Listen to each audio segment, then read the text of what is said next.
हाय, welcome back. Start करते हैं steel का नेक्स्ट पार्ट।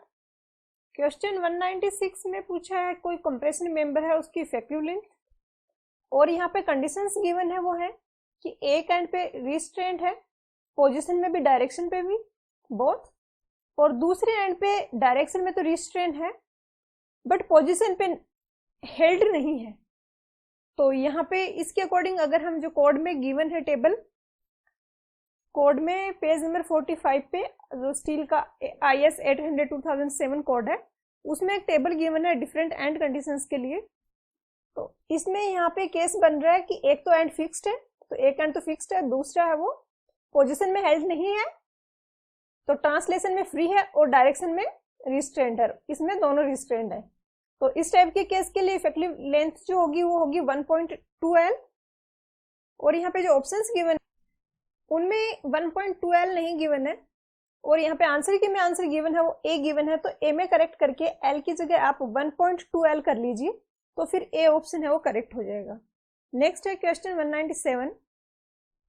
197 भी सेम जो पिछले क्वेश्चन में हमने टेबल डिस्कस की उसी से है। यहाँ पे एंड कंडीशन है कि दोनों जगह ही डायरेक्शन में रिस्ट्रेंट नहीं है, पोजिशन में हेल्ड है। तो ये होता है हिंज सपोर्टेड के केस में, तो दोनों ही है वो हिंज सपोर्टेड है, और इस केस में L इफेक्टिव इक्वल होता है L के। तो यहाँ पे आंसर हो जाएगा ऑप्शन A। नेक्स्ट है क्वेश्चन 198। यहाँ पे पूछा है मैक्सिमम परमिसिबल स्लेंडरनेस रेशियो, जो कि उस कंप्रेशन मेंबर के लिए जो डेड लोड भी कैरी कर रहा है और सुपर इम्पोज लोड भी कैरी कर रहा है। इस टाइप के कंप्रेशन मेंबर के लिए होता है रेशियो 180, और ये कोड में गिवन है एक टेबल। कोड में ये IS 800 2007 के पेज नंबर 20 पे टेबल गिवन है, टेबल नंबर 3। तो उसके अकॉर्डिंग इसका आंसर होगा वो ऑप्शन A होगा 180। नेक्स्ट है क्वेश्चन 199। 199 में again maximum permissible slenderness ratio पूछा है। मेंबर यहाँ पे गिवन है, वो जो लोड कैरी कर रहा है वो सिर्फ विंड और अर्थक्वेक फोर्सेस के कारण, यहाँ पे अर्थक्वेक का नहीं गिवन है, काफी बार वो भी गिवन होता है। कोई जो भी उसमें लोड आ रहे हैं वो सिर्फ विंड और अर्थक्वेक फोर्सेस के कारण आ रहे हैं। तो इस टाइप के मेंबर के लिए जो स्लेंडरनेस रेशियो होता है वो होता है 250, और ये भी इसी टेबल पे गिवन है, पेज नंबर 20 IS 800 2007 के पेज नंबर 20 पे टेबल नंबर 3 पे। तो यहाँ पे आंसर हो जाएगा वो ऑप्शन C हो जाएगा 250। नेक्स्ट है क्वेश्चन 200। क्वेश्चन 200 में पूछा है again maximum permissible slenderness ratio उस मेंबर के लिए जो as a tie member roof truss में एक्ट कर रहा है। तो टाई मेंबर्स उतने प्रोन नहीं होते बकलिंग के लिए, तो यहाँ पे ज्यादा स्लेंडरनेस रेशियो अलाउड होता है मैक्सिमम वाला, जो कि ये होता है 350। ये भी IS 800 2007 के पेज नंबर 20 के टेबल नंबर 3 में गिवन है। और वहां पे ये और मेंशन किया हुआ है कि जो विंड और अर्थक्वेक फोर्सेस के कारण इसमें कंप्रेशन मेंबर आ सकते हैं। Purposefully as a time member act कर रहा है। इसमें जो लोडिंग के कारण जो स्ट्रेसेस आएंगे वो टेंसाइल स्ट्रेसेस आएंगे, बट विंड या अर्थक्वेक के कारण कंप्रेशन फोर्सेस भी आ सकते हैं। तो यहाँ पे आंसर हो जाएगा ऑप्शन E। क्वेश्चन 201 में पूछा है कि लॉन्ग कॉलम कौन से होते हैं। तो स्टील में एज सच कुछ क्लासिफाई नहीं किया हुआ शॉर्ट और लॉन्ग कॉलम को। तो एक तो RCC में क्लासिफाई किया हुआ है, RCC का जो कोड है IS 456 उसमें क्लासिफाई किया है कि स्लेंडरनेस रेशियो अगर 12 से ज्यादा है तो लॉन्ग कॉलम है, और अगर 12 से कम है तो शॉर्ट कॉलम है। इसके अलावा सोम में भी ऐसा क्लासिफिकेशन किया हुआ है, जहां पे आइलेज फॉर्मूला के बारे में गिवन है, वहां पे क्लासिफाई किया है कि लॉन्ग कॉलम हम उन कॉलम के लिए बोलेंगे जिनके लिए आइलेज फॉर्मूला एप्लीकेबल है, और उनके लिए LE/R की वैल्यू होनी चाहिए 89 से ज्यादा। मीन्स 89 से ज्यादा अगर स्लेंडरनेस रेशियो है तो सोम में जो क्लासिफिकेशन है उसके अकॉर्डिंग उसको लॉन्ग कॉलम बोला जाएगा। तो क्लासिफिकेशन है दोनों ही जगह स्लेंडरनेस रेशियो के रिगार्डिंग। तो ये तो तीनों गलत हो गए। D वाला है, लेकिन D में यहाँ पे डायमेंशन है वो जो वैल्यू गिवन है वो 15 है, 15 नहीं है वैल्यू होगी ये 12 होगी, तो फिर ऑप्शन D करेक्ट होगा। मे बी ये पुराने कोड वगैरह के हिसाब से हो, इसलिए यहाँ पे 15 दिया हो। तो अभी आपको रिसेंट वाला याद रखना है, रिसेंट वाला होगा वो 12 होगा, तो यहाँ पे आंसर होगा वो ऑप्शन D हो जाएगा। नेक्स्ट है क्वेश्चन 202, यहाँ पे गिवन है कि कोई सिंपली सपोर्टेड बीम है और उस पे कोई सेंट्रल, उसमें कोई कंसंट्रेटेड लोड लग रहा है W, तो सेंटर पे जो डिफ्लेक्शन आएगा उसकी वैल्यू क्या होगी। तो ये स्लोप और डिफ्लेक्शन की वैल्यूज तो आपको डायरेक्टली याद रखनी है। इस वाले केस के लिए होता है WL3/48 EI, जो कि गिवन है ऑप्शन सी में, तो आंसर हो जाएगा ऑप्शन सी। ये जो है ये सिंपली सपोर्टेड बीम के लिए होता है, बट यूडीएल के केस में होता है इस टाइप से। अगर यूडीएल लग रहा है पूरी लेंथ पे तो उस केस में डिफ्लेक्शन ये होगा। और ये WL3/3 EI होता है, एक कैंटिलीवर टाइप की बीम है जिसमें यहाँ पे लोड W लग रहा है उसके लिए। तो ये बाकी सारे फॉर्मूले भी आपको पता होने चाहिए। नेक्स्ट है क्वेश्चन 203, यहाँ पे पूछा है कि जो स्टील स्ट्रक्चर के डिजाइन के लिए जो कोड यूज होता है, तो ये तो आप सबको पता ही होगा, IS 800 होता है। तो आंसर तो ऑप्शन बी हो जाएगा, बट बाकी कोड का भी आपको पता होना चाहिए। इसका भी आइडिया होगा कि आरसीसी में यूज होता है। IS 875 है, इसके डिफरेंट पार्ट्स हैं जो डिफरेंट टाइप की लोडिंग कंडीशंस के साथ डील करते हैं। तो डिजाइन लोड कैलकुलेट करने के IS 875 का यूज होता है। और 1893 है, ये होता है अर्थक्वेक रेजिस्टेंट स्ट्रक्चर के डिजाइन के लिए। तो ये सारे आपको याद रखने, अर्थक्वेक रेजिस्टेंट स्ट्रक्चर डिजाइन करने के लिए IS 1893 यूज होता है। नेक्स्ट है क्वेश्चन 204। 204 में अगेन कॉलम की इफेक्टिव लेंथ पूछी है। पहले भी हम इस टाइप के काफी क्वेश्चंस कर चुके हैं। एंड कंडीशन यहाँ पे गिवन है कि टॉप और बॉटम दोनों पे ही पोजीशन में फिक्स्ड भी है और डायरेक्शन में फिक्स्ड भी है। तो ये केस हो जाता है कि दोनों है ये फिक्स्ड सपोर्ट है, और इस केस में L इफेक्टिव इक्वल होता है L/2 के। यहाँ पे L इफेक्टिव होता है और एक रिकमेंडेड L इफेक्टिव होता है। तो वैसे तो ऑप्शंस के हिसाब से आपको आइडिया लग जाएगा कि कौन सा पूछा है। जैसे कि पहले हमने एक ऐसा क्वेश्चन किया है जहाँ पे सेमी एंड कंडीशंस थी, बट वहां पे L इफेक्टिव आ रहा था, वो 0.65 L आ रहा था, तो वो रिकमेंडेड वाला L इफेक्टिव पूछा गया था। यहाँ पे ऐसा कोई ऑप्शन नहीं है, यहाँ पे L/2 ऑप्शन में है, तो यहाँ पे जो थ्योरेटिकल वाला L इफेक्टिव है वो पूछा गया है। तो आंसर होगा वो ऑप्शन सी हो जाएगा। बट कहीं कंफ्यूजिंग ऑप्शन नहीं होंगे, या तो इफेक्टिव वाला गिवन होगा थ्योरेटिकल वाला या रिकमेंडेड वाला। नेक्स्ट क्वेश्चन 205 में पूछा है कि जो स्टिफनर हम प्लेट गर्डर में यूज किए जाते हैं उनका क्या पर्पज है। तो जैसे कि ये कोई बीम है, यहाँ पे ये पॉइंट लोड लग रहा है या फिर यूनिफॉर्मली डिस्ट्रीब्यूटेड लोड लग रहा है, तो ये लोडिंग जो आएगी ये इस प्लेट गर्डर के सेक्शन पे इस तरीके से आएगी। ये यहाँ पे एक्ट करेगा एज ए कंप्रेसिव, इस सेक्शन के लिए कंप्रेसिव फोर्स। और इस कंप्रेसिव फोर्स में जो वेब वाला पोर्शन है वो काफी थिन पोर्शन है और लेंथ काफी ज्यादा होती है उसकी, तो चांसेस है कि वो इस फोर्स के कारण बकल हो जाए, या फिर इस पे जो शियर फोर्स एक्ट कर रहा है उसके कारण शियर स्ट्रेसेस डेवलप होंगे। तो ये जैसे किसी सेक्शन पे शियर स्ट्रेसेस डेवलप हो रहे हैं शियर फोर्स के कारण, इन शियर स्ट्रेसेस के कारण एक डायरेक्शन में डायगोनल टेंशन आएगा, जैसे इस वाली डायरेक्शन में डायगोनल टेंशन आ रहा है, दूसरी वाली डायरेक्शन में यहाँ पे डायगोनल कंप्रेशन आएगा। जब हम आरसीसी की बात करें तो हमारा मेन फोकस डायगोनल टेंशन होता है, क्योंकि कंप्रेशन में कंक्रीट काफी स्ट्रॉन्ग है तो कोई इश्यू नहीं है। यहाँ पे प्रॉब्लम ये है कि टेंशन में तो स्टील स्ट्रॉन्ग है लेकिन थिन मेंबर होते हैं, स्टील के थिकनेस कम रखी होती है, तो अगर कंप्रेसिव लोड ज्यादा आ रहा है तो बकल होने के चांसेस काफी ज्यादा होते हैं। तो क्या होगा, यहाँ पे ये जो डायगोनल कंप्रेशन आ रहा है इस वाले डायगोनल के अलोंग, उसके कारण ये डायगोनल भी बकल हो सकता है, और इस लोड के कारण ये यहाँ पे इस तरीके से वर्टिकली भी बकल हो सकता है। तो ये दोनों टाइप की बकलिंग को प्रिवेंट करने के लिए हॉरिजॉन्टली या वर्टिकल स्टिफनेस प्रोवाइड किए जाते हैं। जैसे कि इस टाइप से यहाँ पे कोई इसके साइड में इस तरीके से कोई प्लेट या फिर angle section as a stiffener provide किया गया है, तो उससे इसको सपोर्ट मिलेगा। इसकी जो अनसपोर्टेड लेंथ थी जो पहले यहाँ से लेके यहाँ तक थी वो अब कम हो जाएगी और इसकी बकलिंग के चांसेस है वो डिक्रीज हो जाएंगे। तो जो भी स्टिफनर हम प्रोवाइड करवाते हैं उसका मेन पर्पज यही होता है बकलिंग को प्रिवेंट करना। वो बकलिंग है वो डायगोनल भी हो सकती है और वर्टिकल बकलिंग भी हो सकती है। तो यहाँ पे दिए हुए जो ऑप्शन है उनमें से आंसर हो जाएगा option D, to avoid buckling of web plate. और काफी पूछे जाते हैं क्वेश्चंस, कंफ्यूजिंग होते हैं थोड़े ऑप्शन, बट मेन पर्पज इसका यही है कि बकलिंग को अवॉइड करना वेब प्लेट की। नेक्स्ट क्वेश्चन है 206। यहाँ पे कोई स्टील की बार गिवन है जिसमें स्ट्रेस आ रहा है वो 23 kg/cm² है और स्ट्रेन 0.004 है। यंग्स मॉड्यूलस की वैल्यू गिवन है और यहाँ पे पूछा है कि ये कौन से रेंज में है। तो यहाँ पे पहले ग्राफ की हेल्प से हम इन तीनों रेंज को समझते हैं। अगर किसी बार पे टेंसाइल लोडिंग लगाई जाए और उसके स्ट्रेस और स्ट्रेन में ग्राफ प्लॉट करें तो वो ये ग्राफ बनेगा। जैसे जैसे लोडिंग इंक्रीज करेंगे स्ट्रेस और स्ट्रेन दोनों इंक्रीज होंगे और इस टाइप से ये ग्राफ मूव करेगा आगे। यहाँ पे O से B तक जो रेंज है वो इलास्टिक रेंज है। इलास्टिक रेंज है मीन्स अगर हम लोडिंग को रिमूव करते हैं तो वापस से बार अपनी ओरिजिनल लेंथ गेन कर लेगा। जो भी टेंशन के कारण उसमें एक्सटेंशन हुआ है वो वापस से उसको रिकवर करके अपनी जो इनिशियल ओरिजिनल उसकी लेंथ थी उसके इक्वल हो जाएगी उसकी लेंथ। तो ये इलास्टिक रेंज होता है।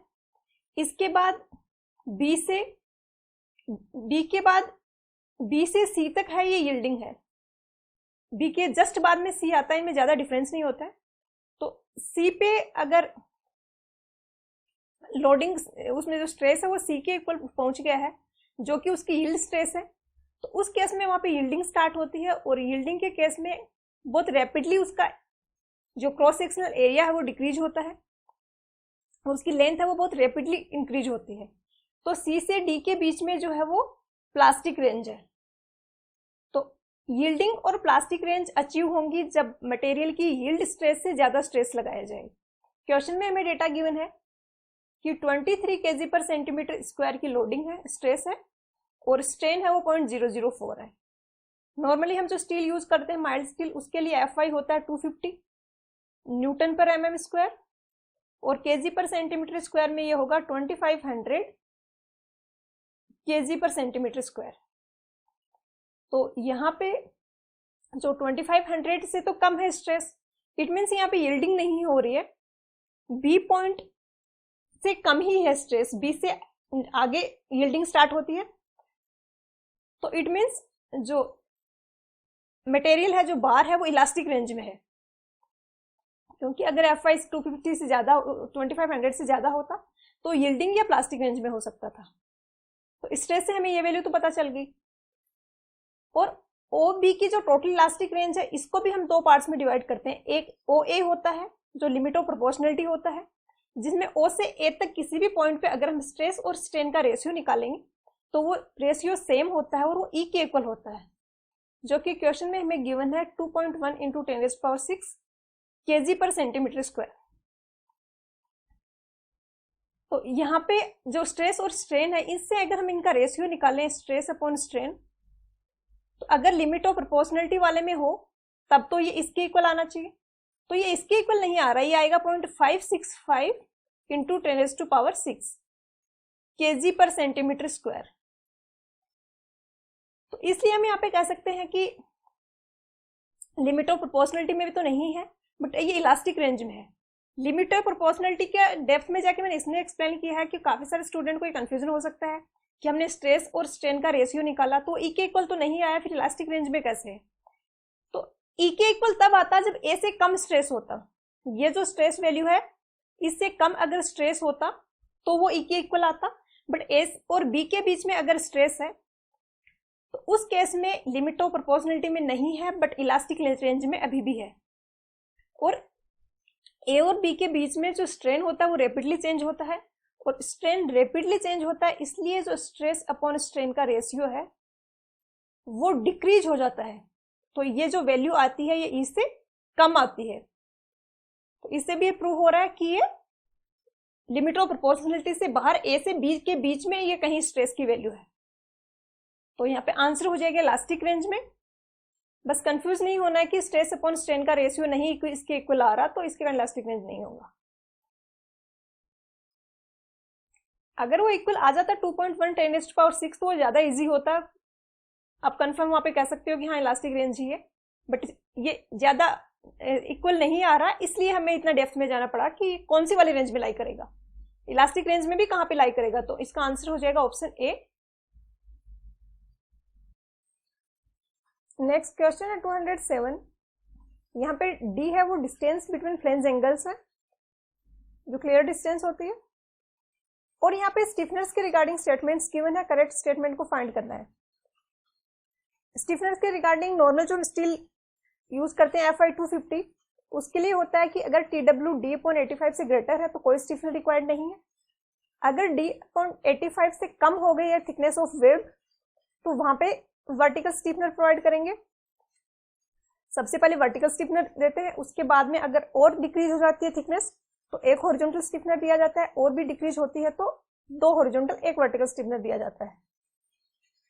तो अगर ये D/200 से डिक्रीज हो गई है तो इस केस में फिर वर्टिकल के साथ साथ में हॉरिजॉन्टल स्टिफनर भी दिया जाएगा। तो D/85 से कम है तो वर्टिकल स्टिफनर, D/200 से भी कम है तो एक वर्टिकल और एक हॉरिजॉन्टल स्टिफनर। यहाँ पे 2 डिफरेंट टाइप की स्टील के लिए पूछा गया है, एक तो FI 250 के लिए पूछा गया है, दूसरा यहाँ पे पूछा है हाई टेंसाइल स्टील के लिए। तो इसके लिए आपको ये फॉर्मूले पता होने चाहिए FI की फॉर्म में। तो FI के फॉर्म में जो फॉर्मूला होता है वो ये होता है, इसमें अगर FI की वैल्यू 250 रखें तो ये D/85 आ जाएगा। तो स्टेटमेंट ए है वो करेक्ट है, D/85 से थिकनेस कम होते ही हमें वर्टिकल स्टिफनर तो प्रोवाइड करना ही होगा। हॉरिजॉन्टल भी हो सकता है, वो उसकी वैल्यू पे डिपेंड करेगा एग्जैक्टली। बी में इसने बोला है हाई टेंसाइल स्टील के लिए। तो हाई टेंसाइल स्टील का FI डिफरेंट हो सकता है, क्वेश्चन में इसने मेंशन नहीं किया है, करना चाहिए था, बट यहाँ पे इसने जो वैल्यूज निकाली हैं और एक और क्वेश्चन में भी इसने किया है, इसने FI वहां पे 315 लिया है। तो अगर यहाँ पे FI 315 लिखें तो ये आ जाएगा TW is less than D/75। तो एक तो ये करेक्शन है, 175 ना होके यहाँ पे 75 होगा,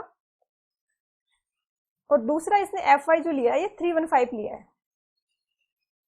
तो बी स्टेटमेंट में यहाँ पे करेक्ट है।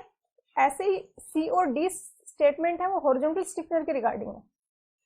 तो D/85 से अगर कम है थिकनेस और D/200 से ग्रेटर है तो इस रेंज में एक वर्टिकल स्टिफनर सफिशिएंट है। लेकिन जैसे ही TW की थिकनेस अगर D/200 से डिक्रीज होती है तो उस केस में हॉरिजॉन्टल स्टिफनर रिक्वायर्ड होंगे, 1 होगा या 2 होगा वो वैल्यू पे डिपेंड करेगा। अगर ये D/200 है, इससे कम हुआ है और D/250 से ज्यादा है तो वो एक वर्टिकल और एक हॉरिजॉन्टल स्टिफनर रिक्वायर्ड होगा। क्वेश्चन में सिर्फ ये वाली वैल्यू की बात की गई है कि D/200 से डिक्रीज अगर है, कम है TW, तो उस केस में वर्टिकल के साथ साथ में हॉरिजॉन्टल स्टिफनर भी प्रोवाइड किया जाता है। बट ये है FI 250 के लिए। FI के फॉर्म में अगर हमें फॉर्मूला लिखे हैं TW का वो ये होगा, तो यहाँ पे अगर हम FI की वैल्यू 250 रखेंगे तो आ जाएगा कि TW है अगर D/200 से लेस है तो उस केस में हॉरिजॉन्टल स्टिफनर रिक्वायर्ड होगा।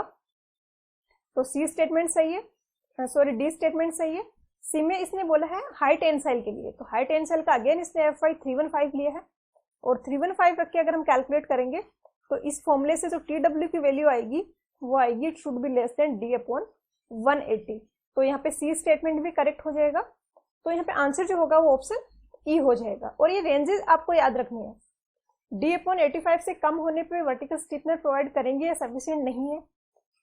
वर्टिकल स्टिफनर तो होगा बट हॉरिजॉन्टल का भी साथ साथ में याद रखना है कि कितना डिक्रीज हो जाएगा TW, कितनी TW की वैल्यू होगी वर्टिकल के साथ में हॉरिजॉन्टल भी करें, और हॉरिजॉन्टल करना है तो 1 प्रोवाइड किया जाएगा या 2 प्रोवाइड किए जाएंगे। नेक्स्ट क्वेश्चन 208 में पूछा है कि D अगर फ्लैंज एंगल्स के बीच की डिस्टेंस है तो इस केस में वर्टिकल स्टिफनर के बीच की जो स्पेसिंग होगी वो किससे ग्रेटर नहीं होना चाहिए, मैक्सिमम स्पेसिंग होगी वो कितनी होगी। तो हम पहले भी कर चुके हैं इस टाइप का क्वेश्चन। मैक्सिमम स्पेसिंग होती है 1.5D होती है और मिनिमम होती है वो 0.33D होती है। तो यहाँ पे आंसर हो जाएगा ऑप्शन सी। नेक्स्ट क्वेश्चन 209 में पूछा है अगेन D है वो डिस्टेंस है बिटवीन फ्लैंज एंगल्स।